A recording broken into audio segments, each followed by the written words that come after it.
parents were born in this country, and you really think about like slavery's probably 8, 12 generations separated before you got here. You're not a anything other than an American. You can be a dark-skinned American, you can identify as Black American, but ain't no African about you. You got the Northern American and the Southern American. That's about it.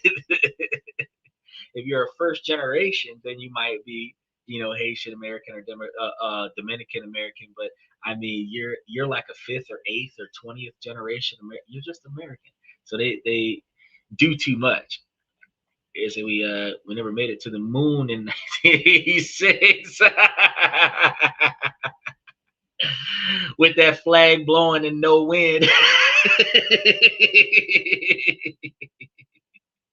ah, when they got there, but they didn't get there when they said they got there.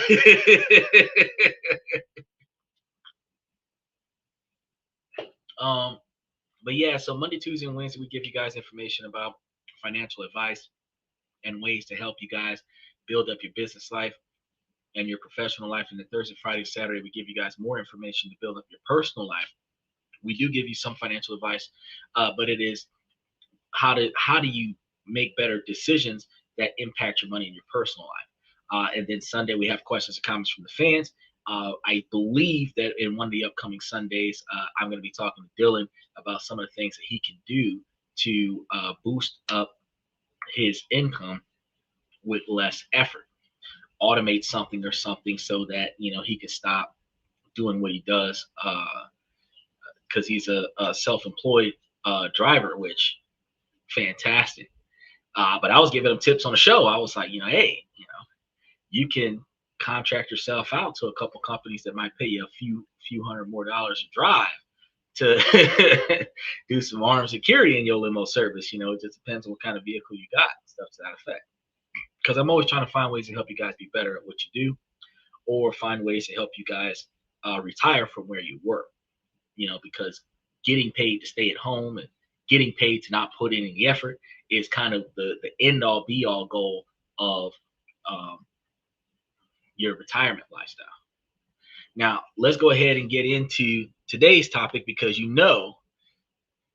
there's always that feeling, right? The one where you've just bought the thing, whatever the thing is, the car, the watch, the bag that you've been dreaming about, something that you might have been lingering on for a little bit and looking forward to grabbing for yourself, or especially Christmas time. You're expecting these items to be given to you as a Christmas gift, and you get that little rush, that jolt of adrenaline as you unbox the brand new item and you post the photos online of you getting this item, and you get all these likes and congrats from the people on social media, and the messages start flooding in. For a second, maybe a few minutes, you feel seen successfully, like you finally made it. But then later that night, sometime the next morning, when you're alone and the buzz wears off, a different feeling is going to creep in. Oh yeah, it triggers your vanity. And what's funny about this is that people show off their stuff so much, and they do not have the common sense that God gave a Bessie Bug, because you got to understand this.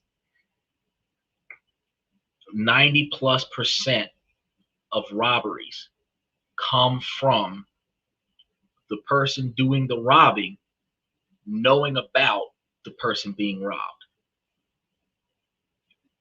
When you brag to your neighbors what you get in your family for Christmas, and then the Amazon box come to your house and they snatch it up off your porch, they know what's in the box. You said it was coming. When you brag to your friends and your family about what you got in your car, and then somebody break the window in your car and take the stuff out your car. When you showing people videos and photos of all of the expensive stuff that's going on in your house, and then somebody run up in your house, this is why that happens. And actually, people do two things that's back-to-back foolish.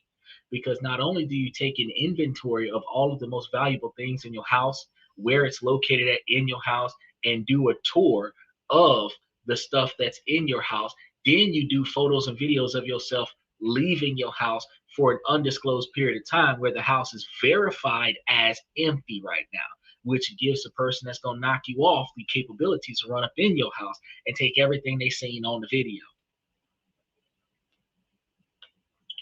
He said, what's your favorite God made up by humans? That question answered itself. There's more than 400 gods to choose from. I mean, are you? I don't know, Steve. Because there's so many contradictions there, because they do not try to practice what they preach, but they preach it to somebody else to judge somebody else's life.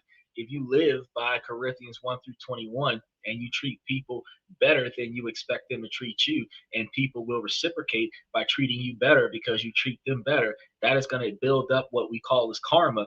And on the surface of how we experience life, as they say in most Bible stories and stuff to that effect, is that the Lord that you have never seen or felt or heard from has his work done through the actions of the people in this society and how we interact with one another. So we can make a shitty life by treating everybody like garbage and then everybody shuts us out, or we can have a very fruitful life by treating everybody like kings and queens and gold, and then being highly valued by everybody around us.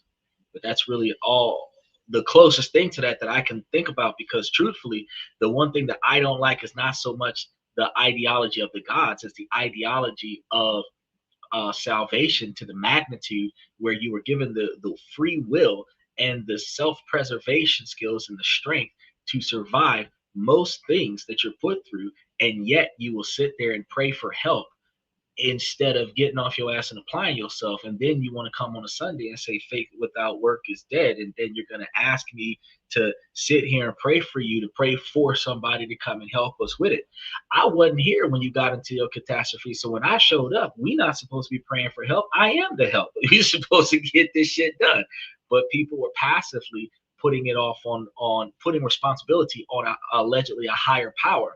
But if that higher power gave you responsibility to take care of yourself, why are you putting responsibility back on the higher power? That's like allowing your child to be independent, and then your child comes and asks you to do it for them. I thought you wanted to have your own responsibility. That's just my take on that matter. So you're saying people don't deserve it. I am not saying that people don't deserve nice things. People do deserve nice things.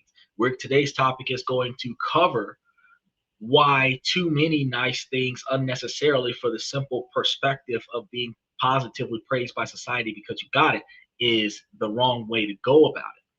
Because if you've been thinking about something you wanted to get for a long period of time, you maybe even put a little bit of money aside to save up to go and buy it, so that making that purchase does not negatively impact your bottom line, and then you go and get yourself something nice. You get it because you want it, not because you want to show everybody else that you got it.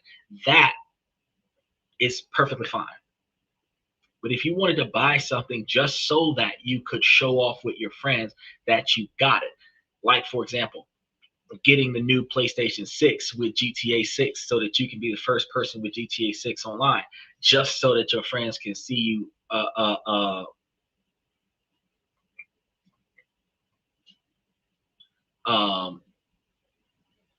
I saw the stupid comment. So that your friends can see that you have something nice, and then ultimately you end up in a position where one of your friends go and try to run off with your stuff, because honesty is not that deep, and neither is loyalty. I like this person comes in and he was trying to troll us last time, and we got into a good one, and after I shut him down, he doesn't know what he's talking about. And that's funny because he's like, I saw you on the show like 2 hours ago and you're still on here. We've only been live for 20 minutes, guy. I know we all look alike. And it's funny because he tells me that my real tie is Snap-on. I don't know. I don't know. I don't have the energy to get into it with you today because you're not making no sense.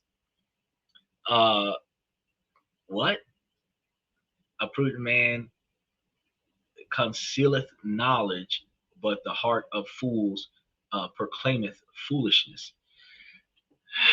Well, when you stop using your girlfriend's account and start showing up as a man, maybe we can talk about some stuff. Because once we figured that part out, we was like, that's all right. He trolling.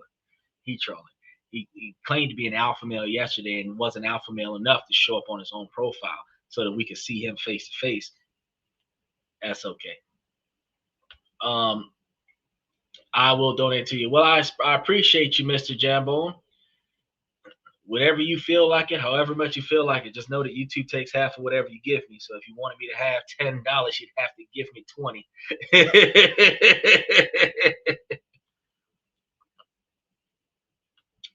And if you wanted me to have 20, you'd have to give me 40 because YouTube take half of it. I don't control it. Well, yeah, they are kind of lame by talking about it. But they don't deserve to be robbed for it. But the thing is, it's not it.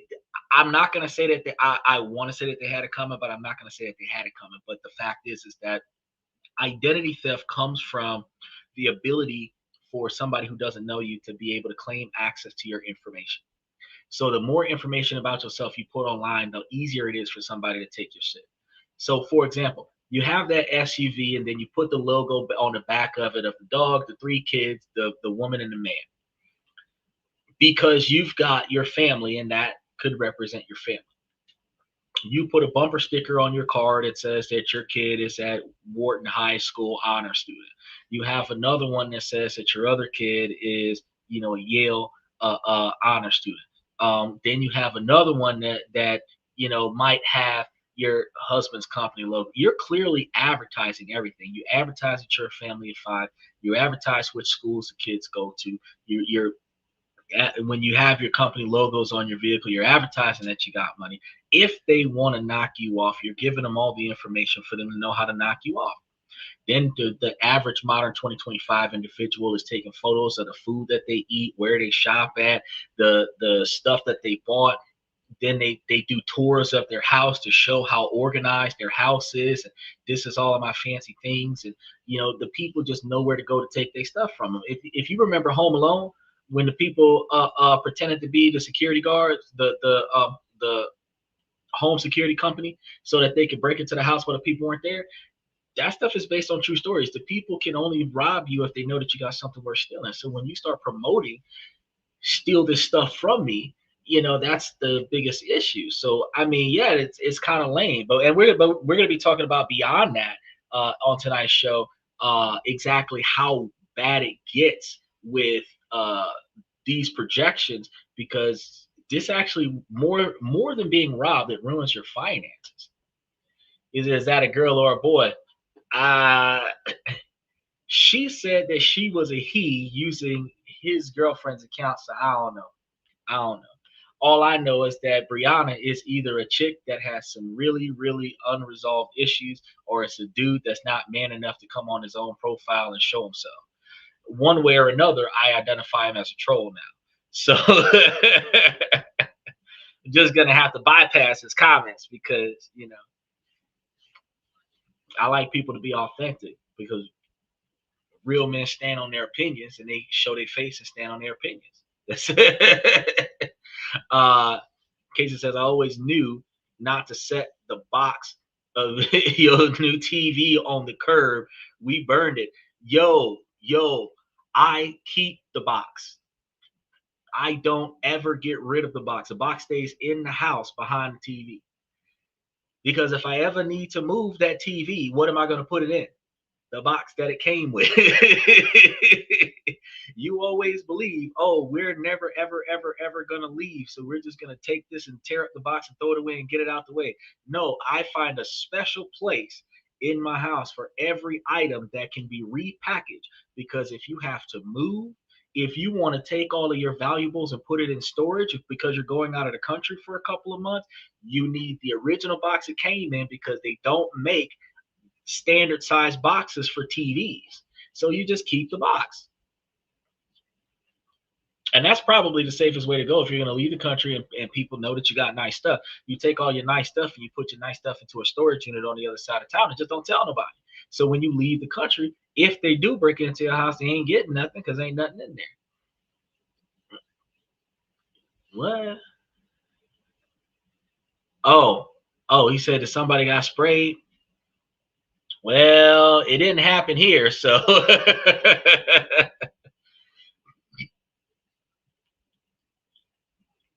y'all serious about these comments today. He said you sound paranoid. Good point though. You know, good point though. It is okay, so paranoia is being overly prepared at the most inopportune time. When the time comes and the shit hits the fan, the thing about it is, Michael, the people who were considered paranoid are going to be more prepared than the people who went with the flow. If you don't get the stuff that you need ahead of time, when you need it, you're not going to have it. But if you go get the things that you need ahead of time, people are going to look at you funny because they never would have thought of that. Like, for example, it's okay for people to have pepper spray and mace, right? Self-defense, right? Stun guns and tasers and stuff, right? Self-defense, right? Because you can hurt somebody, and that is considered okay in society to protect yourself, right? Now, think about this. Body armor is our Second Amendment constitutional right to wear in most places around the United States, except for places like New York. And you can wear that everywhere, to court, on a plane, in the United States. You can't fly out of the country with it like that. You got to get certain privileges or whatever. But the fact is that you can wear it everywhere. And it keeps all of your vital organs safe. Now, yeah, you might need to know how to defend yourself if all you're wearing is body armor. You don't carry a pistol with you or something. But the fact is that if somebody tried to knife you in the chest, or if somebody tried to shoot you with a handgun, you're likely to survive it. And you would not have to overreact in the situation and stab somebody or shoot somebody or something to that effect. It gives you a few extra seconds to react before you actually act, because it covers most of your vital organs. Some people say, oh, well, what if they shoot you in the head? Then you're not thinking about nothing because they didn't blow your brains out.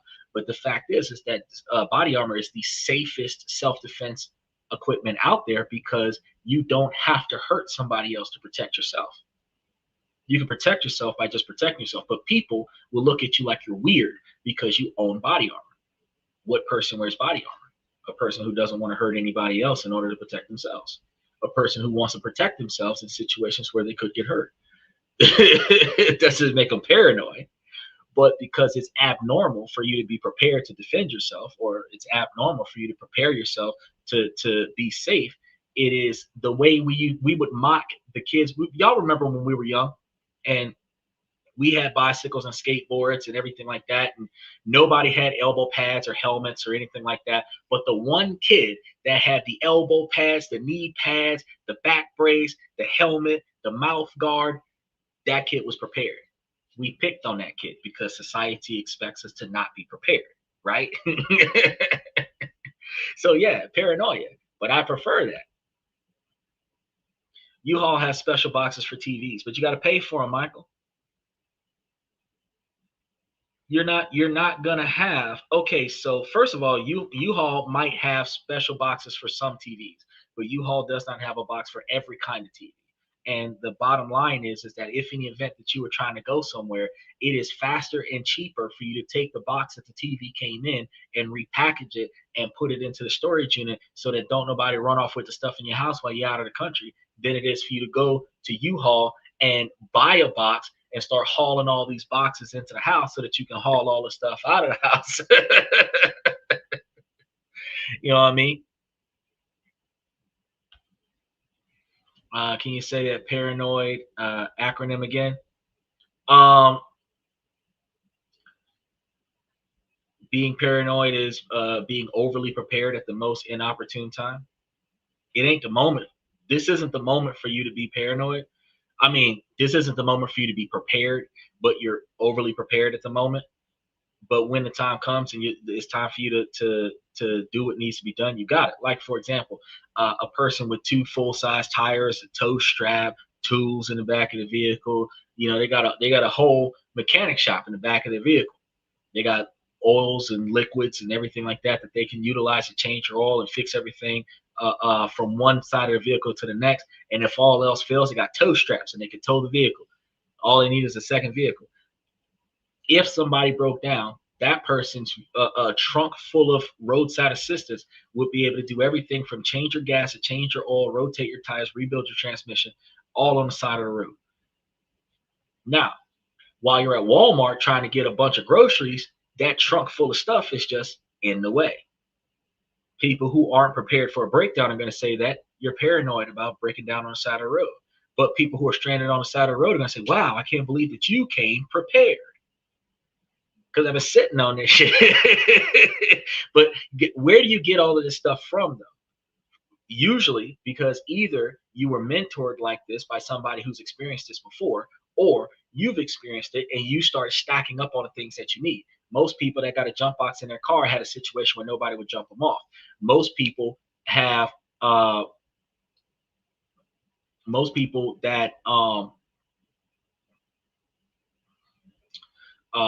have extra tires, more than one full-size spare tire. They've had more than one flat at the same time.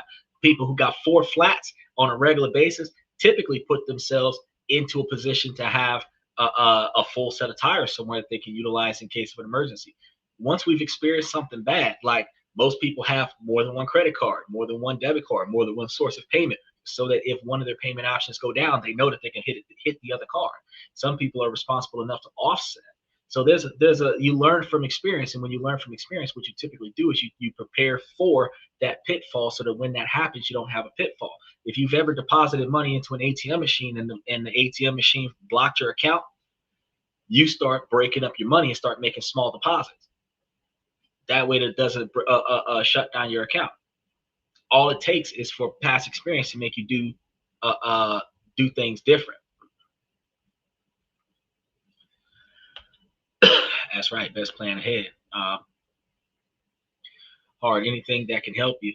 Right. I'm subscribing. Y'all need to make sure that y'all like and subscribe, because this is all we do, is we give you guys information about how to better yourselves. And that wasn't even what the show was about today. That was a side topic, just answering y'all's questions before I got started, because I was looking for Dylan to pop in here. He said, if you leave in the country, you best sell everything. That's not necessarily true. If you're temporarily leaving the country, you don't have to sell everything.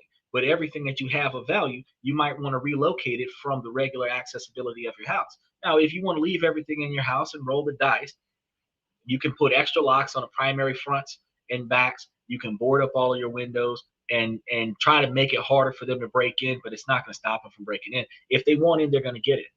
But if you don't keep anything of value in the house when you leave, yeah, you'll be spending a little extra money, but the things that you put in a separate location will still be there when you come back.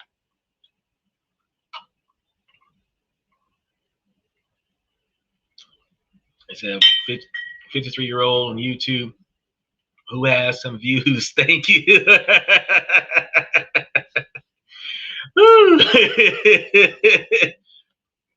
Well, buddy, you said that you would debate me. You should pay me $100 for our debate from yesterday. Except for that special tool you needed to change the tire. No, so okay, so here's the thing. You've got the lock washers, and then the lock key that comes with most lock washers. And if you've ever bought different brands of lock washers, you'll find that there's multiple keys for the lock washers. But here's the thing. Instead of going through the trouble of having a special key for a lock washer, did you know that you could just buy 2 different size lug nuts and piss everybody off? That's all you got to do. You just get 2 different size lug nuts. And some people are like, what do you mean? Some lug nuts are in inches, some lug nuts are metric. If you get the inches lug nut and the metric lug nut and you alternate them, they're going to need either a 4-way to run off with your rims, or they're going to have 2 different crowbars to run off with your rims. They're not just going to be able to go there, size it up, and just whoop, whoop, whoop, and run off with your tires. But while we're talking about that special tool to change your tires, did anybody get that special tool to put the lock washers on your license plate so that don't nobody steal your license plate? Ain't nobody thought about that, because who's going to steal my license plate? Then when your license plate is missing,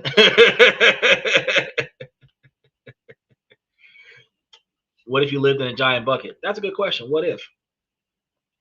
Not YouTube. Not YouTube. YT is Whitney, Sanford and Son. Oh, Fred Sanford. Fred Sanford had a son in a truck, and his son was named Lamont. All right, back to the show. We old now. We old. I had a friend got his license plate stolen. Well, if he was smart, he would have had bad plates on his vehicle. So when they took them, they would have took the old one, so you ain't got to turn them in. You know, I keep every set of plates that I've ever bought. They have to get destroyed in order for them to no longer be in my possession. Yeah. Police be having a field day with me when they try to pull me over. Where you get all them license plates from?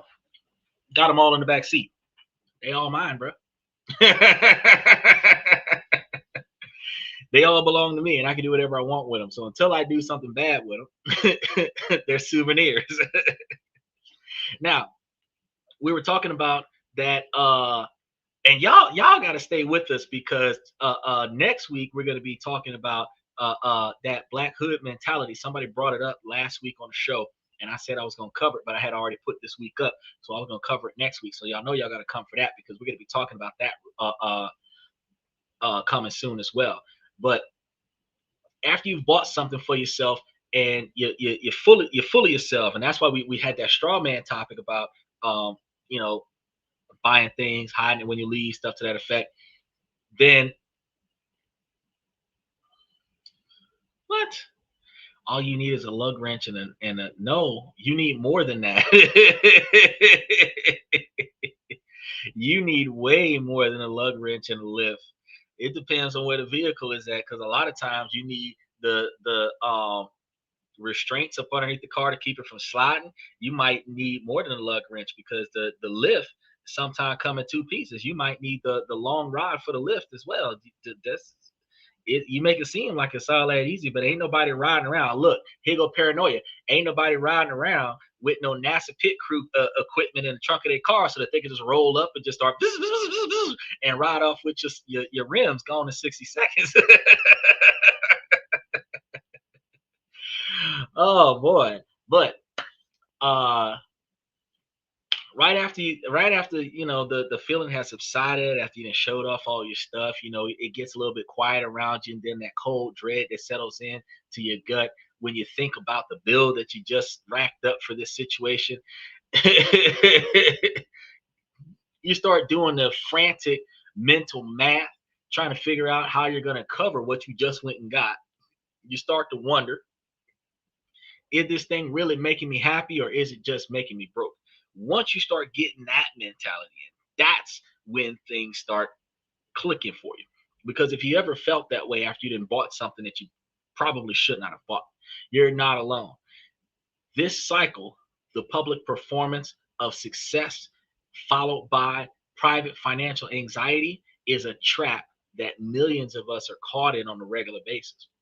It's a silent epidemic that promises confidence but delivers debt and stress, which is why we're talking about it today. So what if I told you guys that trying to look rich is the fastest way to stay poor? I mean, it sounds backwards, but it's the one truth that separates the temporarily flashy from the truly wealthy. And for a long time, a lot of us may have felt wrong about which side of the line that they were on. And even I've made this mistake before. Bought things that I thought that I was supposed to buy to prove that I was doing well, right? And a lot of us go through this. And then all it did was dig us into deeper holes. And a lot of us might feel like it's impossible to climb out of it once we've gotten into some of these deep holes. And this is something that we have to confess to ourselves. But there's also a way out of it. And today we're going to break down the dangerous habits and look at the deep psychology behind this. So we're going to get down to the reasons why we do what we do. And most importantly, we're going to give you guys a clear and actionable plan to break free and start building real, quiet, unshakable wealth. Now, Brianna, she, he, them, they, I don't know your pronouns, said that I'll pay you 200 next week to debate, brother. I just followed you. I'll hit your email.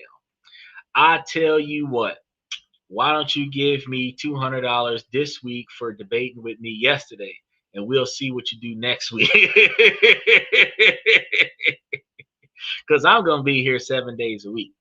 But unfortunately, unlike most people, I'm not the kind of individual that is motivated by money to do things. I am motivated by logical and rational thinking to do things. And it does not make sense, since you trolled me yesterday, for me to compromise my whole show on a future bet that you might actually pay some money. So if you throw down the $200 today, then we'll see what happens. And because I'll be here 7 nights a week. But I mean, until you throw down the $200, limited discussion. And then back to the main topic. Appropriate debates, I mean, I encourage. But I mean, if you want to pay me $200 to debate with me about something insignificant, I mean, I gotta get it. I gotta get the money first. Especially since YouTube gonna take half of it. You give me $200, YouTube gonna take $100. So I'm really only gonna get $100. It's not all in a day's work. You'd really had to slide me like 6. That way I'd had 3 after the fact, and that $300 will cover the 3 hours, and that's $100 an hour, and that makes more sense. Now you throw me $600 today. I'll debate with you next week. I'll debate with you as soon as we hit that what. I put the hood mentality show on Thursday, so Friday would be available. So because I'm booking a calendar. Now, let's get back to this habit, because what is the habit really? It's a gravitational pull towards buying things that we don't need to impress people we barely know. Usually people we don't know at all. It has a name.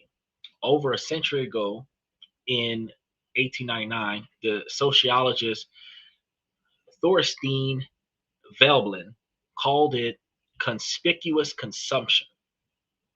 He described it as buying expensive stuff not for its use, but to publicly signal your wealth and status. And a lot of us do it. We buy nice cars to show that we got a promotion on a job. We buy bigger houses to show that we can afford to pay for more stuff. We buy our girl expensive things to show her that we have enough extra money to pay for extra expensive things.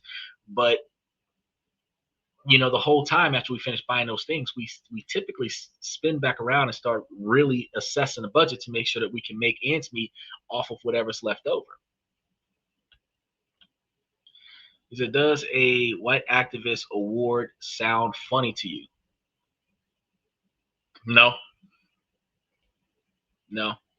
I mean, they gave Barack Obama a Nobel Peace Prize for being black, not because he did anything.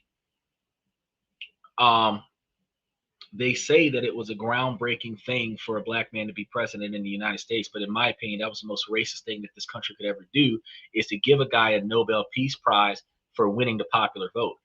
I believe that if he would have eliminated homelessness, or if he would have eliminated the poverty in the black communities, or he actually did something that directly overhauled the way things are still being done in 2025, then I would say that, yeah, that's a Nobel Peace Prize. But I didn't feel honored when I heard that he got that achievement. So him getting a Nobel Peace Prize just for being a black president, when every other president that got elected didn't get anything for being elected, I think that was a reverse racism right there. And it was very devaluing and degrading, in my opinion, for him to get that just because he won. So as it relates to a white activist award, I mean, they get awards all the time. So is there an award that you can give for protesting more than somebody else? Because an activist is a protester, okay? And it doesn't matter if they're white or not. Do they give awards for activists, period? That's a good question.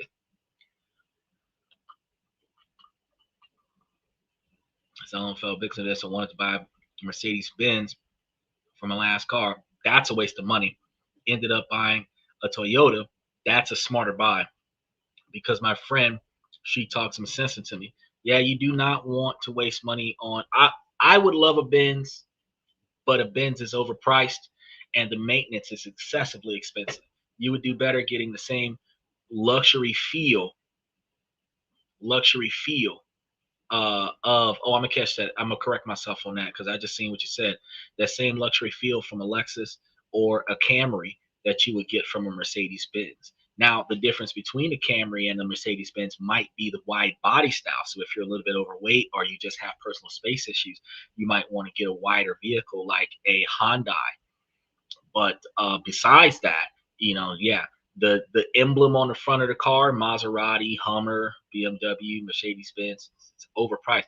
Jaguar transmission lasts less than 50,000 miles. So for those folks that run 25,000 or 30,000 miles a year, you be changing your transmission, $5,000 per transmission every 2 years.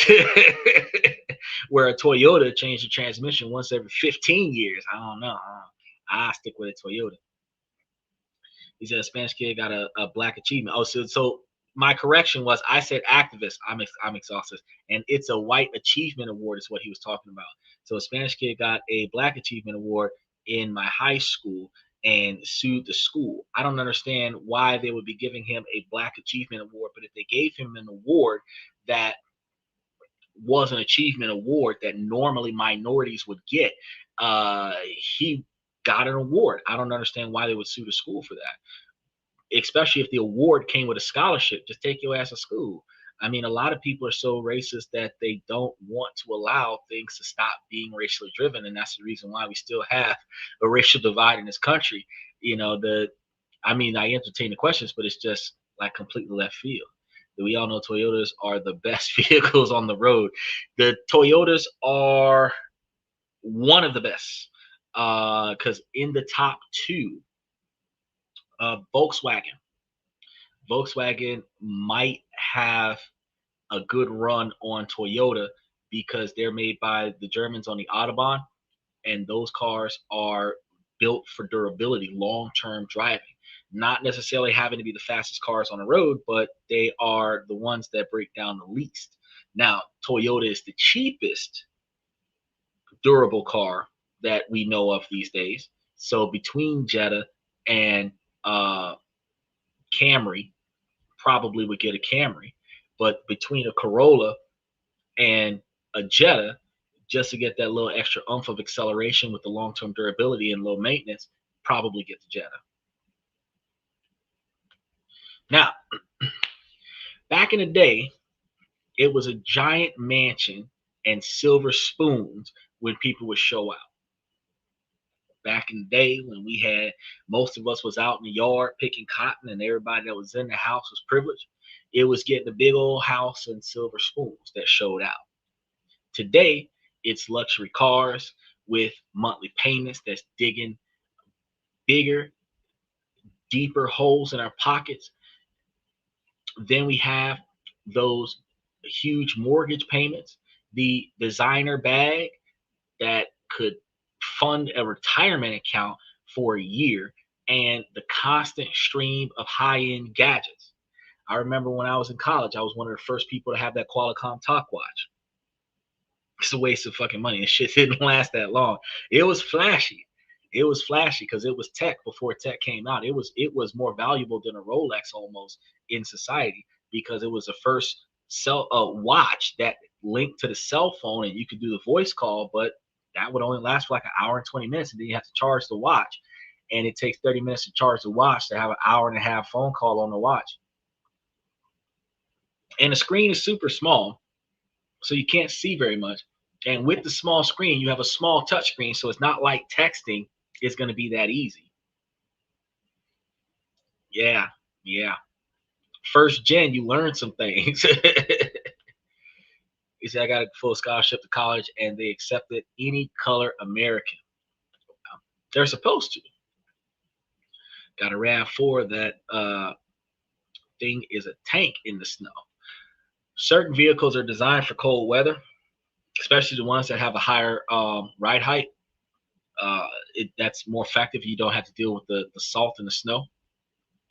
Check out Williams College of the Trades for any young man who wants to go to college. True. Now, here's the big difference.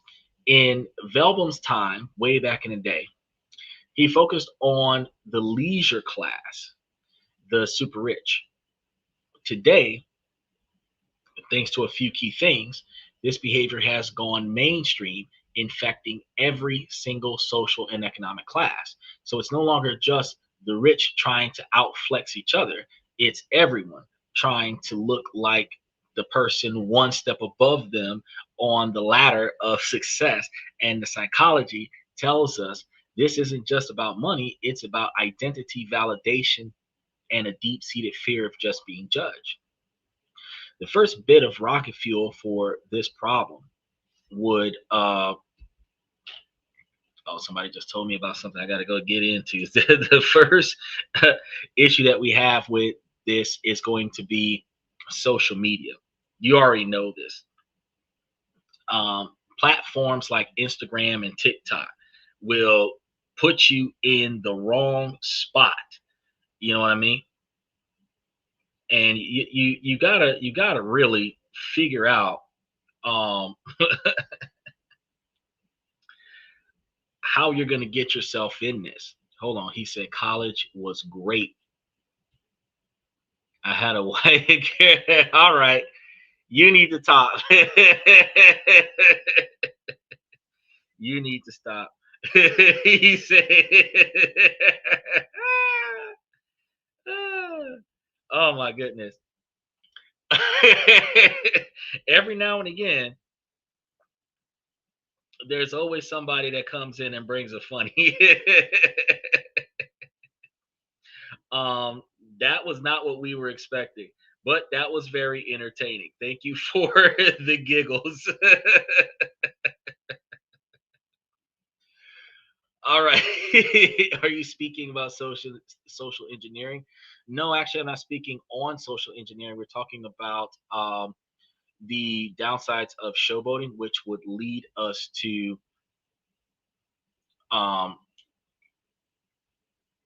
a whole nother area of financial restraints.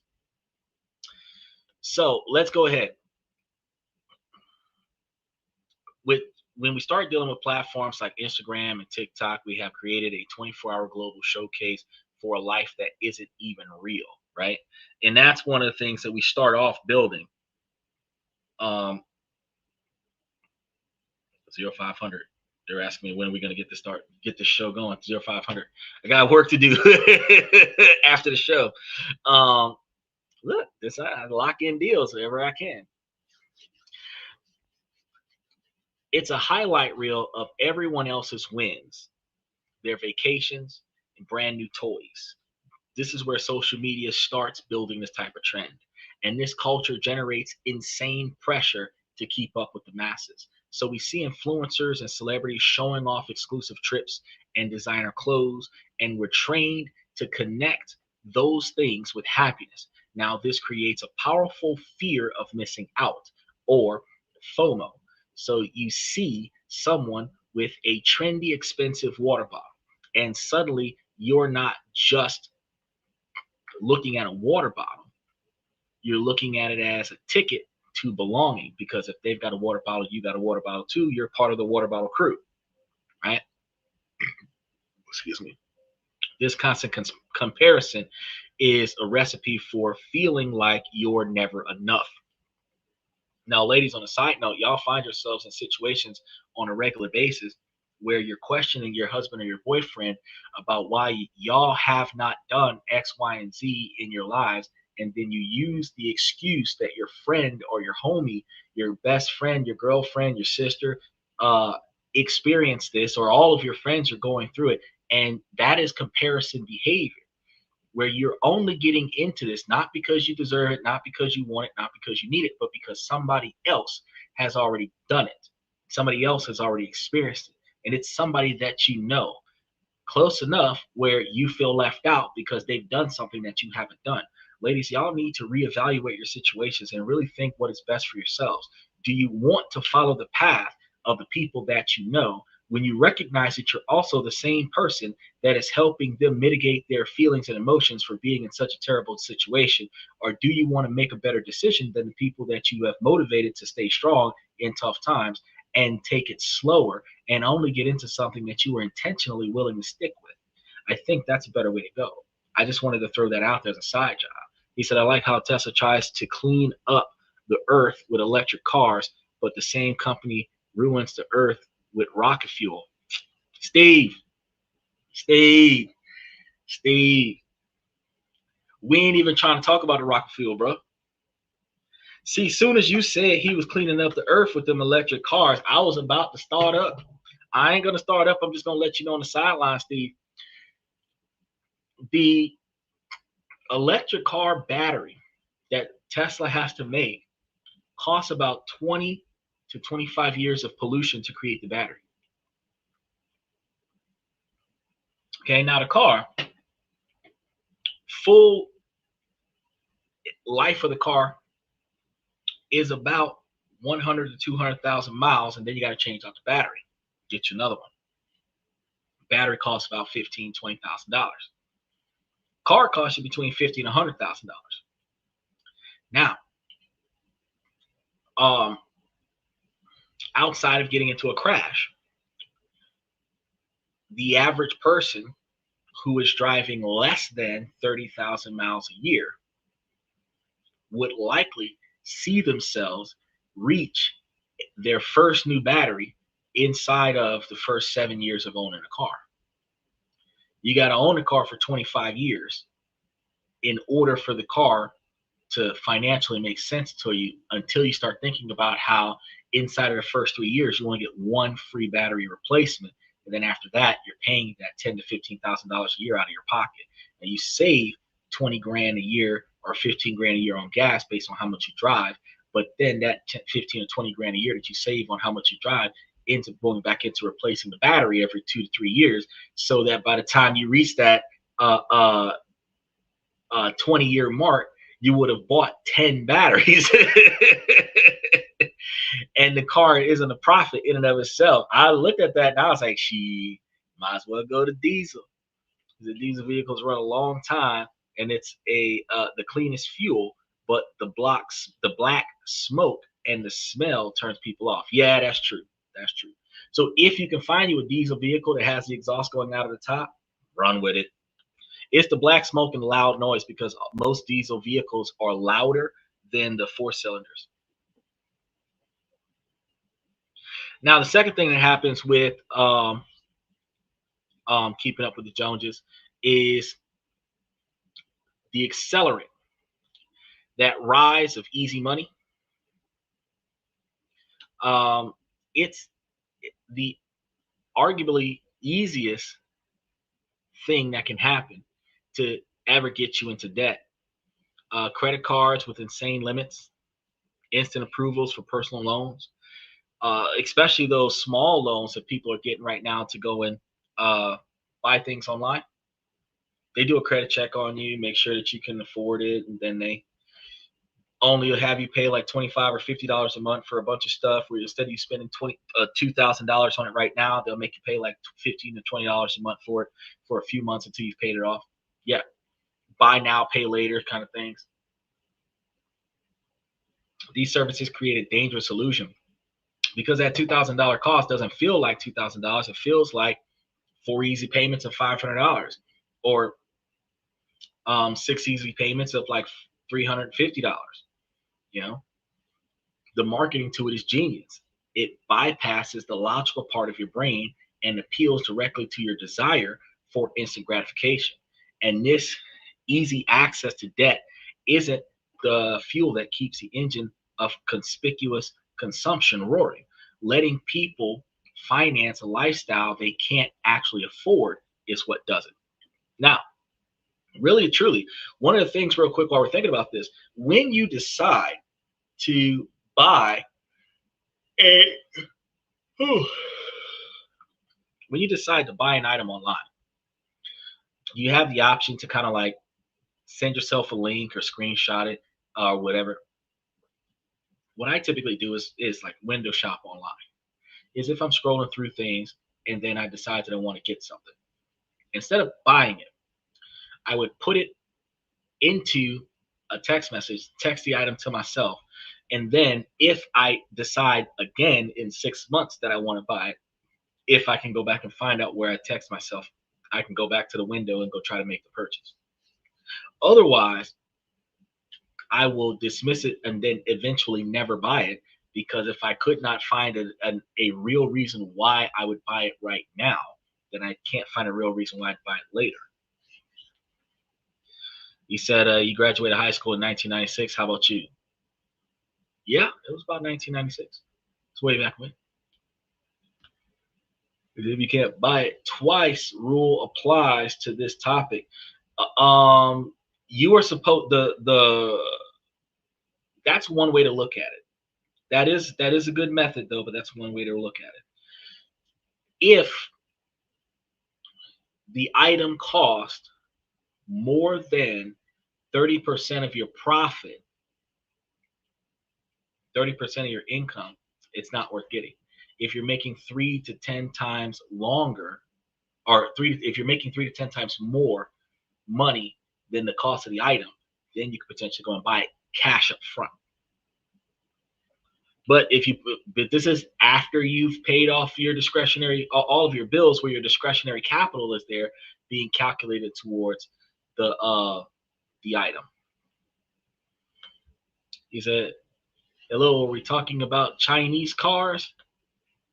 I mean Japanese cars, Japanese, Chinese, German. We're really talking about right now. We're talking about the harmful side effects of showboat. Those people who live in life at the rally, charging into the underhills.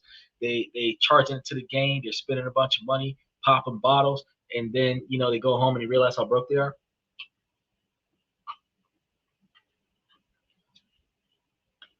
You got here late. Luxury brands are mastering the psychology of subtle accelerant marketing models. They aren't selling you a watch, they're selling you prestige. They aren't selling you a car, they're selling you power. They aren't selling you a handbag, they're selling you an identity. Their ads drill it into your head that the idea that owning their products makes you a success, tapping into our deep psychological need for significance and belonging.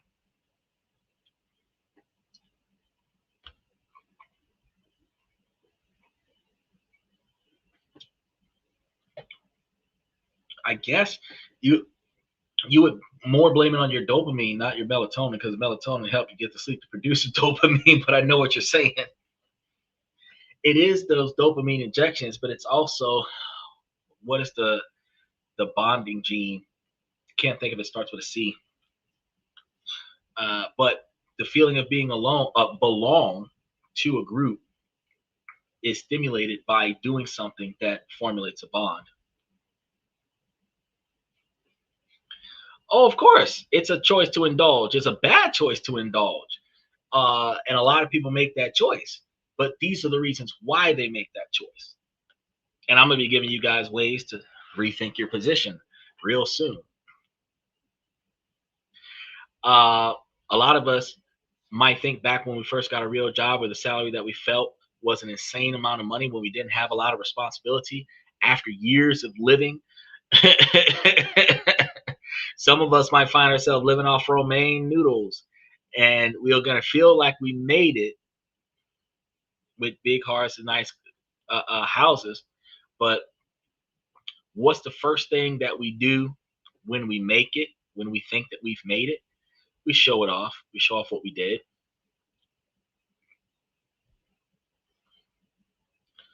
Good role models and bad habits. That's a good example. The pressure at our jobs when we get a new job is going to be intense. but our colleagues, just a few years older than us, will find ourselves uh, all driving German sedans and wearing watches that we know cost thousands of dollars. When we find ourselves driving a beat up 15-year-old car, it's a old little hatchback, and wearing clothes from a discount store, we're gonna feel like a total imposter. So what would we do in that situation? We would take a few paychecks, put some money aside, combine them together with a shiny new credit card, and we'll walk into a car dealership, make it do what it do. It's not a sensible buy. We bought the image of a car, a slightly used one, entry level luxury, probably a sedan. That was a buy that we would find down the line to be way more expensive than anything else that we could uh, sadly say that we afford. Now, most of us will never forget that feeling, though, of driving off the lot, that new car smell, the quiet engine, feeling like other drivers were looking at you differently while you're driving the car. When they're not, they could give two shits. But for the first time, you would feel like you belong in an office parking lot. You might post pictures of your car online, and then the comments were exactly what you were hoping about. And they're going to provide you with security towards your ego. And you might need that feeling. Comments like, wow, killing it, or making big moves. The car was the announcement to the world that you was no longer a struggling college student and you were successful. The problem is that it was a complete lie. The car payment, the premium gas, and the insane insurance ate up nearly 40% of your take home pay.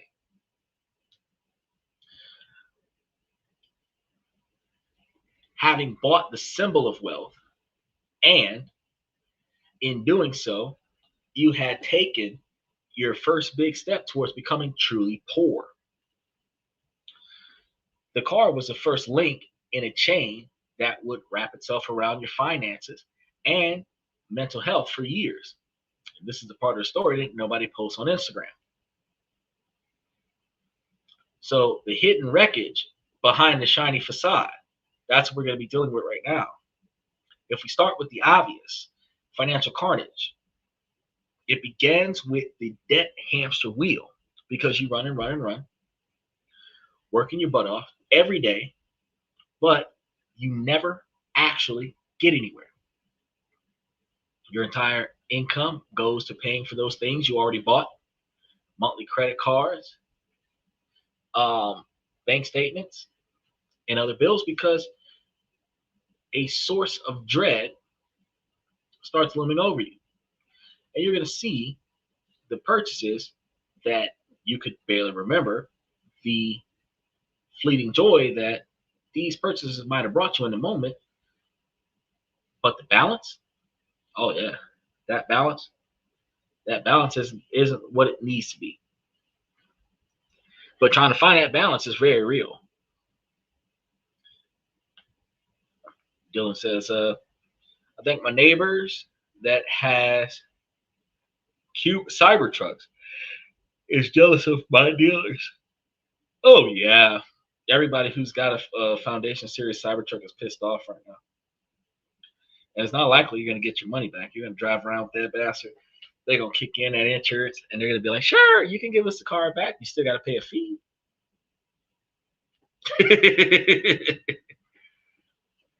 You're gonna find yourself starting to only make minimum payments instead of overpaying on the cars and paying them down, which with credit card companies might love to receive, because you don't realize that at 22% interest, the rate of a $3,000 TV can end up costing you over $5,000. And that might actually take a decade, 10 years to pay off. So you're literally sitting your money on fire. Oh man. I'll try my best to stay awake. This is a lot of information. Look, y'all get tired, I get tired too. Now, the even worse experience to have is a silent killer. I think it might be because I had that eggnog earlier. You know, when you have your good dinner, you be wanting to take a nap.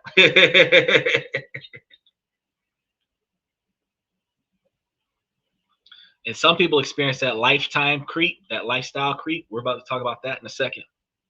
He said buying status symbols can also be an invitation for robbery or loss of life. Exactly. Exactly.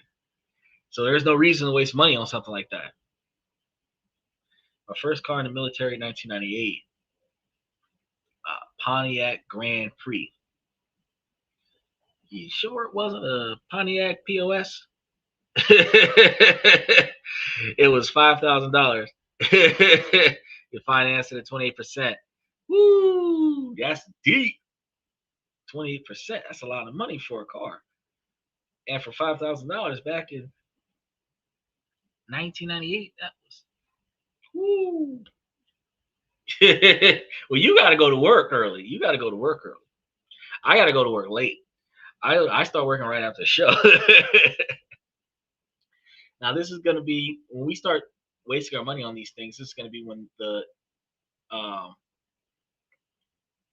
income goes up and your spending goes up right along with it. This is called lifestyle creep. You get a raise and think, great, I can afford nicer things. And then it's, well, you need new furniture for the nicer apartment. Then the people in the building go to that expensive gym, so you got to go too. Each decision feels smaller and more justified, but together they are a extreme disaster. Your cost of living raises to meet your new income, and you're going to end up as broke as you were before, just with more expensive stuff. It's wild, isn't it? Your lifestyle, no matter how much money you're making, is a paycheck to paycheck lifestyle. Just a financier version of it. I'm trying to tell y'all.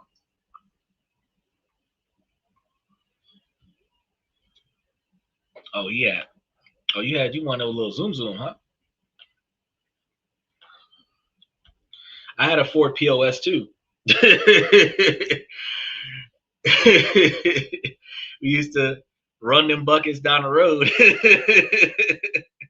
Them rust buckets. Them cars were a nice little first car driving skits that you can do. Try that nowadays. Kid gonna be looking at you like, where's the car? Firebird. What's a Firebird? Now, this is going to lead to most of the heartbreak that you guys are going to experience with, because there's going to be opportunity cost. Opportunity cost is what you give up to get something else. And every dollar that you spend on impressing others is a dollar that could have been growing into your future for your future self. So we want to make this real for you so that you can kind of understand what's going on. You're tempted to buy a luxury watch.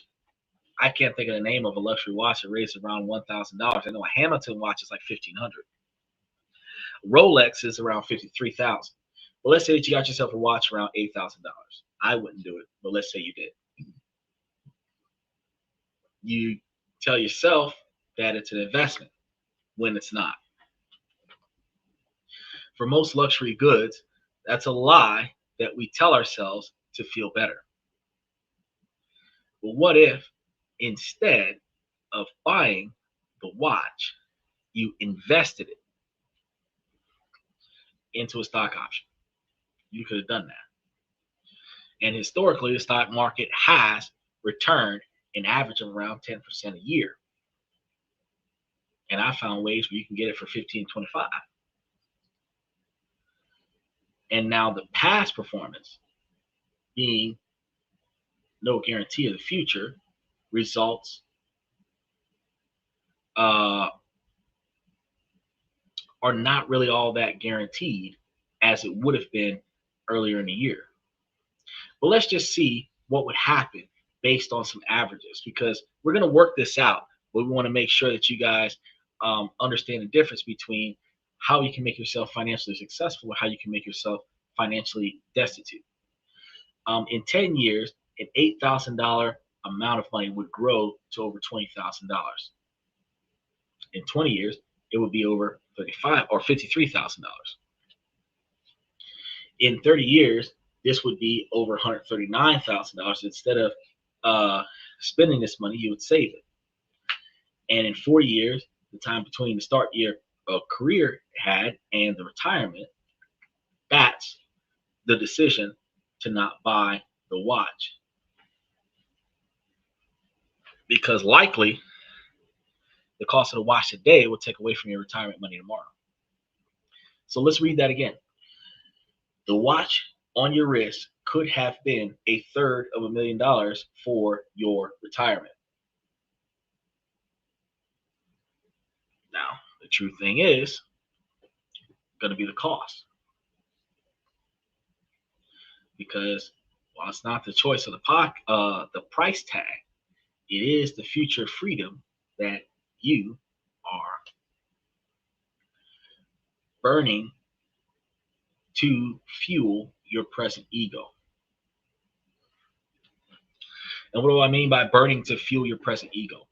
Whatever status that you're trying to maintain, you're burning the cash that you're getting in to maintain that status.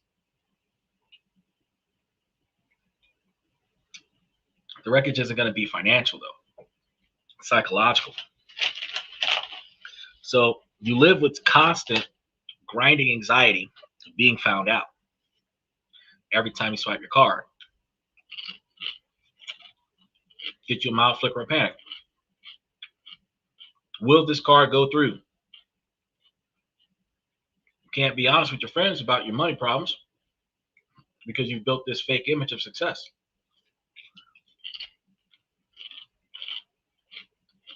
That's going to have you suffer in silence, isolated by the very lifestyle that you thought would make people like you more. Then when your identity is tied to your stuff and your happiness, this will depend on your next purchase. That's going to be your joy feeling. It fades, then you need another hit, then your temporary high with it. Then you start looking for some more validation from likes on a photo instead of building it from within. You're giving away a piece of mind to the opinions of strangers. Now, for me, that's the breaking point. I've come to this realization about 12 or 15 years ago.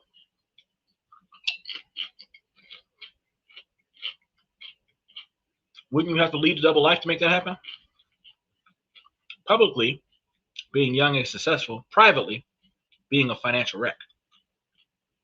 Having to rack up over $20,000 in credit card debt on top of a car loan was using one card hard to pay another.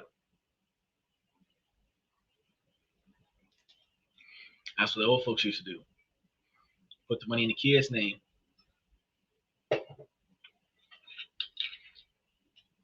This is some rough stuff. So if any of this is messing with y'all, make sure that y'all take the time, because we be tired sometimes, and hit those notification buttons so that when you come back, you'll be able to get the rest of the information that we have for you. We're going to keep going here.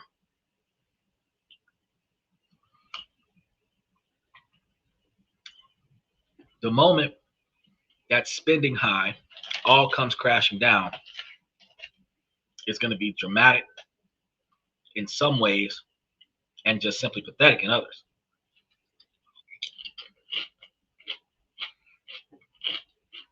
Driving around in this expensive car, warning light comes on in the car. Your symbol of success is no longer giving you a symbol of success. You had it towed to a dealership, and the next day, service manager calls, repair bills, going to be about $3,800. In these situations, you'll feel the blood running from your face. $3,800. At the moment when the shit hit the fan, you didn't have $380. You wait on your next paycheck to come in. Your savings were empty because you waxed it all off on the car. Credit cards are maxed out because you probably waxed out all of those on the car. And you remember just standing on the street corner after that call, unable to breathe, stressed out like you just lost your best friend, hoping that one of your homies, who was envious of the fact that you got a new car, come and get your ass because your car don't run no more. The entire house of cards that you have built are going to come crashing down. I mean, even though they're not going to judge you,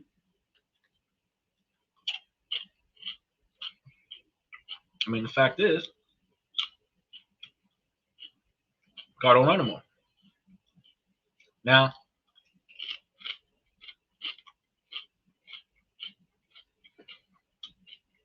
the car that was supposed to provide you the identity that you was rich was now a giant immobile paperweight that you're not going to be able to afford to fix. But still, you're going to have to make the payments on it because you didn't buy one that you could afford to pay cash up front. Find yourself in a situation feeling trapped. And for what? To impress people you barely know? Some people you don't even like.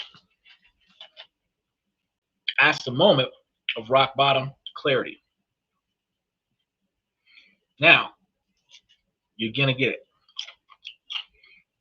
Truth is, people in this situation, they're not rich. They're broke. And these broke people, with a few nice things, make it seem like they got it all. But they don't. They're still miserable. That's why the day that you observe something like that, or the day you hear it from me, you decided you're done with all that. Done with the performance. Done with the anxiety. Done with spending to look rich. And you're going to be starting to seriously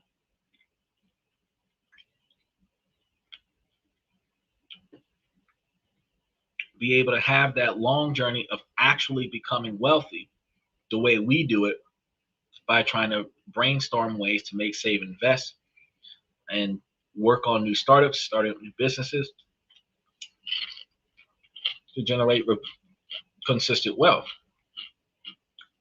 Now, if any of this is hitting home to you guys, if you ever felt that pressure or that quiet dread, you know that you guys aren't alone.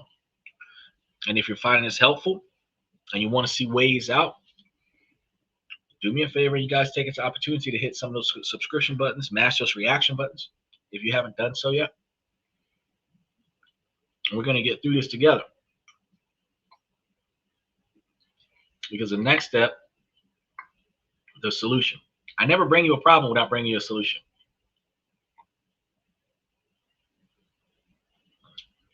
And for some reason, the solution is always a second wind in comparison to the problem. But I like to be more forward thinking. So how do we break the cycle?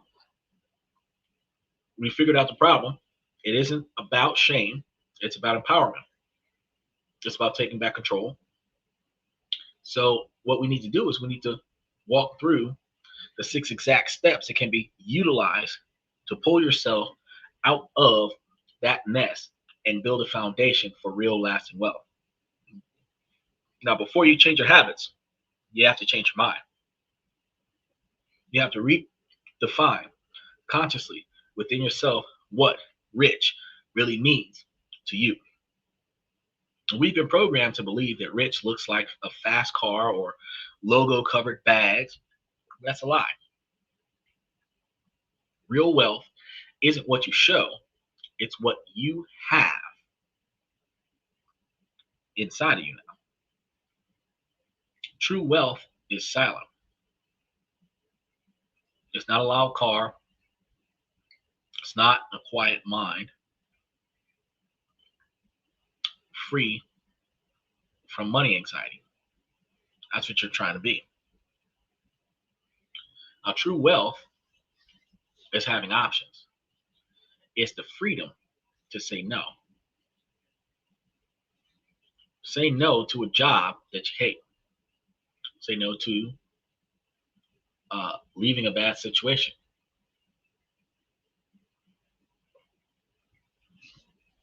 So don't just hang around when people are doing things that they're not supposed to do. Dip. To handle a financial storm, and you got to handle that storm without panicking. It's about having fuck you money. That's what it's about to have. And you have to have enough of it saved up and investments that you can walk away from anything that compromises your well-being. That is real power. And that's what you're aiming for. So here's your first task. Define your enough.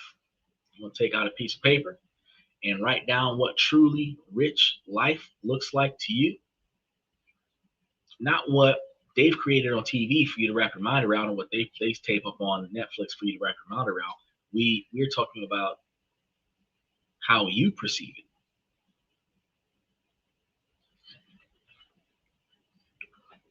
Does this level of success mean being debt free? Some people might believe that. Have a 6-month energy fund. Would that help? A retirement at 50 years old, would that help? These are things you got to reconsider. Putting all three of them together is what we recommend. But this is going to become your new North Star. Every financial decision from now on gets measured against, or not against, what your neighbor just bought. So you can't fix a problem that you don't understand. It's time to turn on the lights and face your financial realities, no matter how much or how scary that is. Now here's the second task, the spending audit. For the next 30 days, you want to be able to track every single dollar and cent that you spend. Coffee, tea, subscriptions, light nights on Amazon shopping, and then, using an app and a spreadsheet and notebook. Doesn't get much better than that.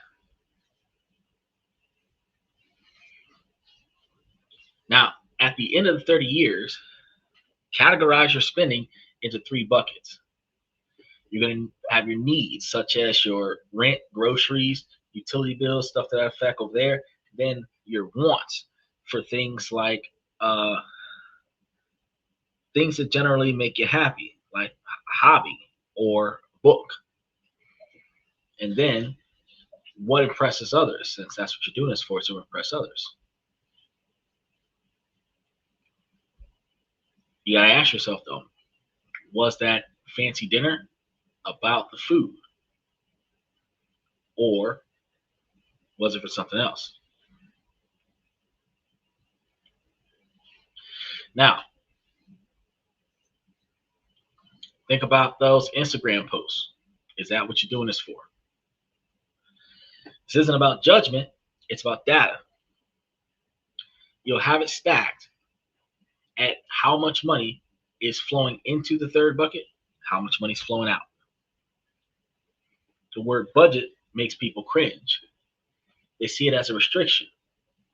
That's the word that is used in the wrong fashion. because you are supposed to look at whatever you get yourself invested in before you seriously lock into your investments.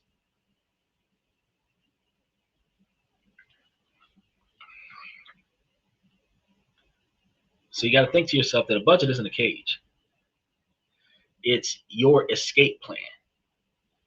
So it's telling you that your money were to go instead of wondering where it went. Your money needs to go instead of wondering where your money went. Now, your third task is to pay yourself first. That model is always equally important. But before you pay the rent, before you pay the groceries, you take a second percentage of your income and you move it to a separate savings account or investment accounts completely different. This is going to be money for the future. Now, the best way to do that is to accommodate with the other person. You want to set up an automatic transfer for the day after you get paid. You've never, ever, ever seen the money. So you're not tempted to spend it.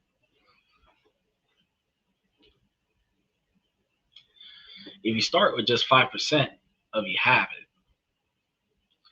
the goal is to build that habit.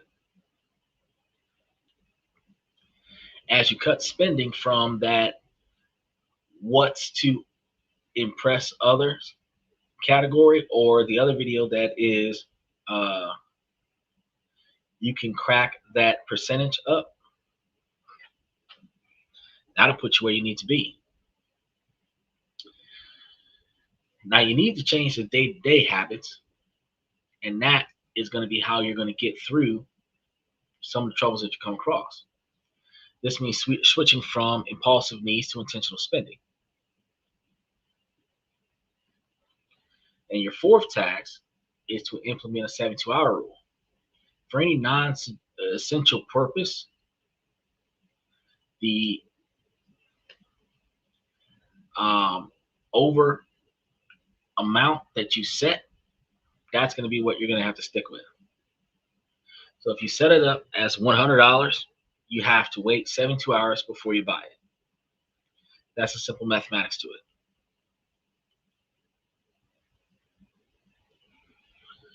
It gives you that emotional time pulse to elapse and fade before you start making a move on escalation with the other person. Doing that 72-hour pass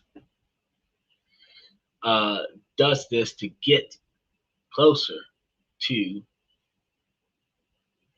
the rich life idea that some people are identifying as. And buying these things for yourself or to manage what someone else thinks about you, that'll be a huge drawback. Now, could the money be used to buy freedom faster, financial freedom? Night times out of 10, the urge will definitely pass.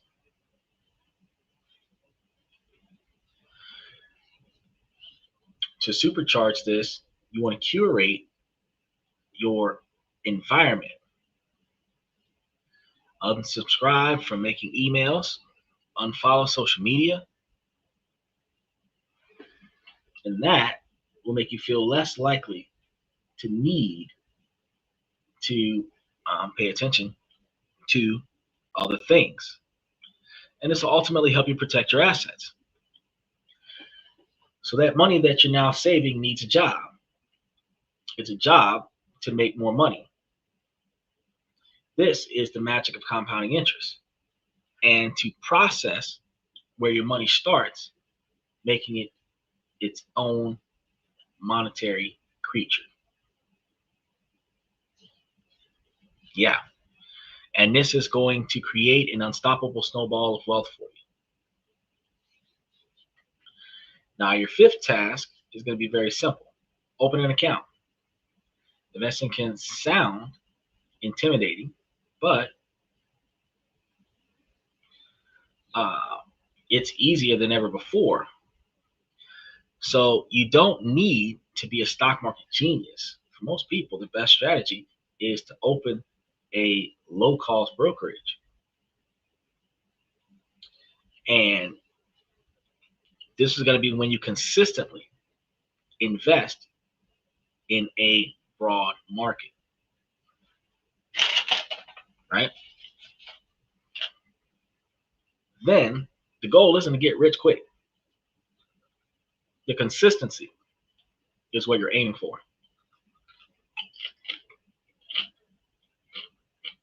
This is how the real wealthy operate. It's built not through lucky bets, but through years of disciplined, boring, automated investing.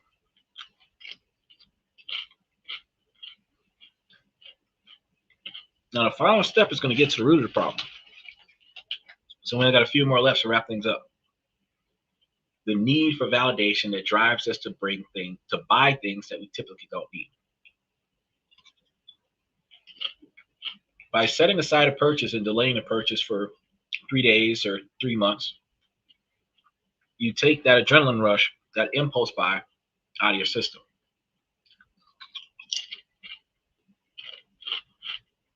However, if you're going to stop getting that validation from purchases, you need to get it from somewhere else. Now, the best source is going to be inside of you.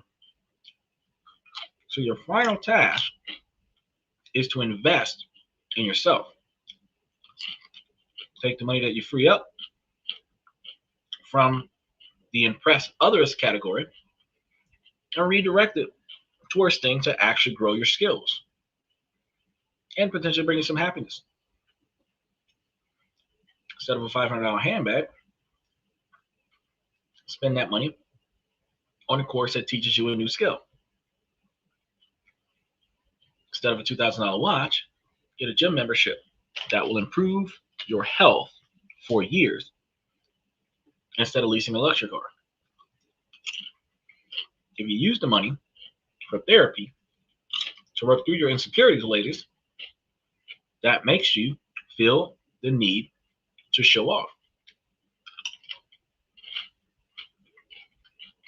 These are investments with a compounding return on your life. They build your competence, health, and your connections. Things far more valuable than any material that you can learn. And then when you're feeling guilty or genuinely good about yourself,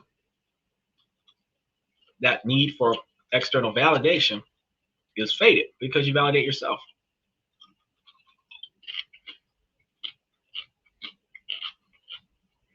So if there's no one thing to make this occur more smoothly, and one bit of information that I can give you that could help you piece this together more smoothly, the things that you buy to look rich are the very chains that keeping you from being rich. The system is a trap. Performance that leaves you to be exhausted and broke. And hey, we're burning the midnight oil. We're exhausted here. True wealth is not performance. It's peace. It is stability and freedom from financial responsibility. It's living below your means, not above it. Even when your meaning grows in value, it doesn't grow beyond your earnings. That old saying, the means justify the ends. Your money coming out your pocket to pay for some unexpected stuff doesn't validate your ends. Because you go to work every day to make your ends meet, not to be crazy on the road.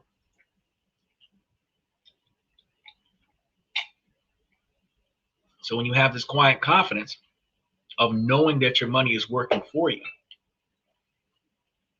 that is the first level of control of your own life. It's a freedom over flash, peace over possession. And I want to hear from you guys. Comment below with one small change that you're going to make this week, this year, next year, that you're going to prioritize, that work towards your real wealth and overlook just looking rich. And let's hold each other to accountability and start this journey together. So some of the biggest issues is psychological and emotional, and that leads to a trigger from impulse buying. In order to rectify your situation, the first thing you have to do is change where you choose to get validation from. And then if you can't make it make sense, instead of going off of an emotional buy, you have to go off of a logical one. Now, we muscle through it for tonight. But good news is that's all I got for you for tonight. So before we walk off the show, I'm going to say, ladies, as long as the situation doesn't make sense, I'm going to keep asking you ladies to make it make sense. So ladies, please make it make sense. Woo, I'm tired. I appreciate you guys for coming to tonight's show. Thank you for coming to This and That. I'm your host, Xander, where we talk about this, that, and everything in between. And I'm going to get me some rest so that I can see you guys tomorrow night.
My network is my net worth.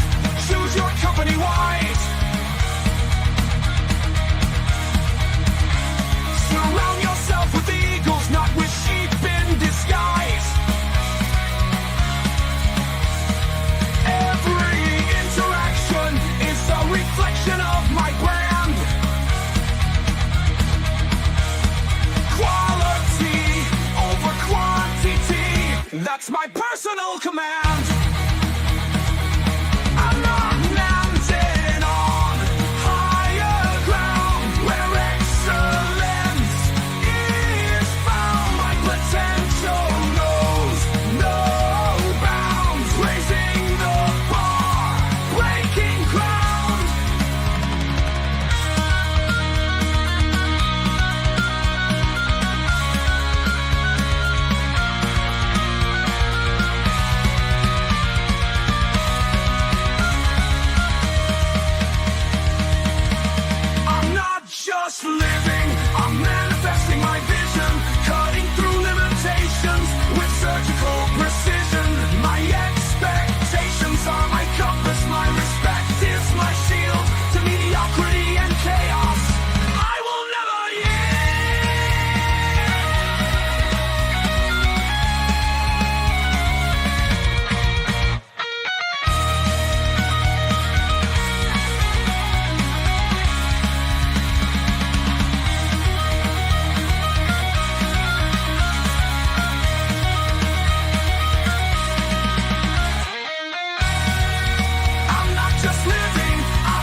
Bye.